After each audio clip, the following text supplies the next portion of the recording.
கிறிஸ்தவ நல்லெண்ணெய் இயக்கம் நடத்தும் இந்த கிறிஸ்துமஸ் விழாவில் நம்மத்தில் நம்மை மகிழ்விக்க வந்திருக்கிற நம்முடைய முதல்வர் அவர்களுக்காக ஆண்டவரை நான் துதிக்கிறேன்.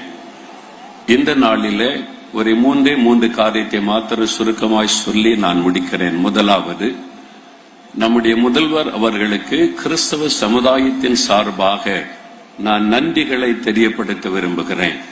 அநேக நன்மைகளை நம்முடைய கிறிஸ்தவ மக்களுக்கு அவர்கள் செய்திருக்கிறார்கள். சில மாதங்களுக்கு முன்பாக சென்னையிலே சில கிறிஸ்தவ சபை தலைவர்கள் இணைந்து நம்முடைய சபையில் காணப்படுகிற சில காரியங்களுக்கு தீர்வு வேண்டும் என்று முதல்வரை சந்திக்க அழைக்கப்பட்ட போது என்னையும் அழைத்திருந்தார்கள். அவர்களோடு போய் பேசின பொழுது ஒவ்வொரு காரியத்தையும் ரொம்ப கவனமாய் கேட்டு நம்முடைய திருச்சபை தமிழ்நாடு முழுவதிலும் இருக்கிற எல்லா திருச்சபைகள் சார்பாக ஒவ்வொரு காரியத்தை கவனமாய் கேட்டு அதிகாரிகளோடு பேசி அது என்ன செய்தால் சரியாகும் என்பதையும் விவரமாய் கேட்டு அதை செய்து தருவோம் என்று வாக்கு கொடுத்தது மாத்திரம் அல்ல, இந்த கொஞ்ச நாட்களுக்குள்ளேயே நிறைய காரியத்தை நமக்கு செய்து கொண்டே இருக்கிறார்கள். இது இல்லாதபடி இன்னும் நிறைய காரியங்கள் பல சொன்னதை கேட்டோம். ஆகவே ஒட்டுமொத்த தமிழ்நாட்டில் இருக்கிற கிறிஸ்தவ மக்களுடைய சார்பாக நம்முடைய முதல்வர் அவர்களுக்கு நான் நன்றியை தெரிவித்துக் கொள்கிறேன். இரண்டாவது, அவர்களுக்கு கிறிஸ்துமஸ் வாழ்த்துக்களை எல்லாருடைய சார்பாக நம் அத்தனை கிறிஸ்தவருடைய சார்பாக வாழ்த்துக்களை நான் சொல்லிக் கொள்கிறேன். அந்த வாழ்த்து சொல்லும் பொழுது அவர்களுக்கென்று ஆண்டவர் கொடுத்த ஒரு வார்த்தையை நான் சொல்லி வாழ்த்த விரும்புகிறேன். லூக்கா 2 அதிகாரம் 10-11 வசனத்தில் தான் இயேசு இந்த உலகத்தில் அவதரித்தவுடன் முதலாவது உலகத்துக்கு கொடுக்கப்பட்ட செய்தி எழுதப்பட்டிருக்கிறது.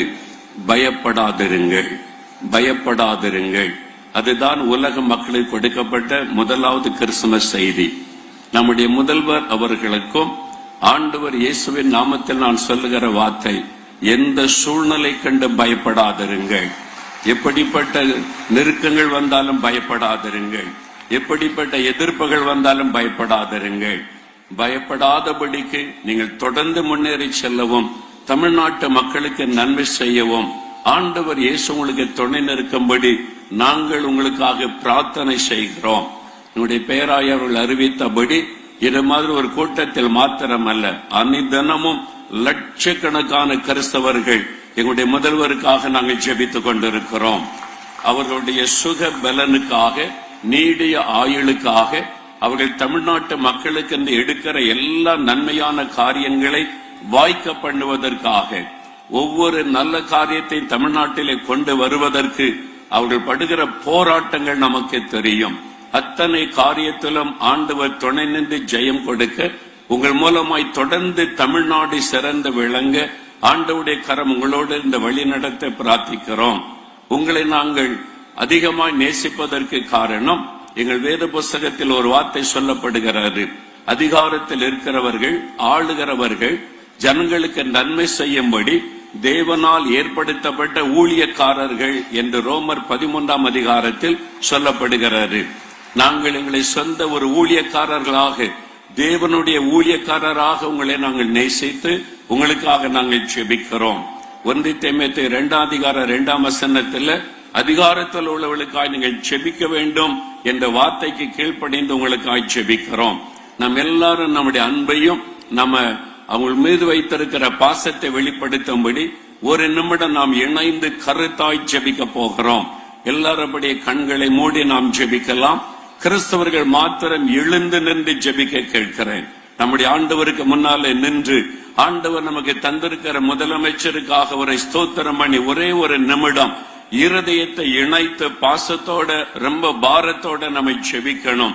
அவர்களுக்கு கர்த்தர் நல்ல சுகபலனை கொடுக்கணும், ஆண்டவர் நல்ல பாதுகாப்பை கொடுக்கணும், நீடிய ஆயுளை கொடுக்க வேண்டும். அவர்கள் சந்திக்கிற ஒவ்வொரு பிரச்சனைகளை மேற்கொள்வதற்கு தைரியமும் பலனும் கிருபையும் கொடுக்க வேண்டும். ஆண்டவர் தொடர்ந்து அவர்களை ஆசீர்வதித்து தமிழ்நாட்டின் ஆசீர்வாதத்திற்காய் பயன்படுத்த வேண்டும். கருத்தாய் நாம் ஜெபிக்கலாம்.